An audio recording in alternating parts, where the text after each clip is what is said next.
Welcome to Marie Selby Botanical Gardens in Sarasota, Florida. Marie Selby Botanical Gardens is actually 45 acres of bayfront sanctuaries connecting people to air plants of the world, native nature, and our regional history. We are thrilled to have the most biodiverse per acre of any botanical garden in the world right here. We have lots of paths and trails throughout the gardens, but we also want you to go off those paths. And there's just so much to see here.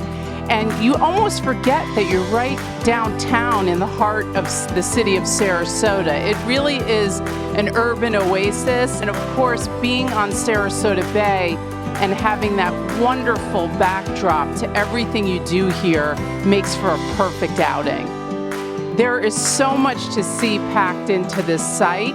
We are world-renowned as the only botanical garden dedicated to the study of epiphytes, which are air plants that grow in the tree canopy instead of the soil, like orchids and bromeliads. So you will see lots of orchids and bromeliads, whether in our conservatory or out on the grounds.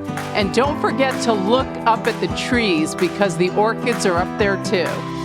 Selby Gardens is the perfect escape from our busy lives. It's really a chance to get outdoors, enjoy nature, and really the magic that we have here in our special collections. We repositioned ourselves as the living museum, which is the idea that museums offer changing experiences, exhibitions, and events so that you always have a reason to come back.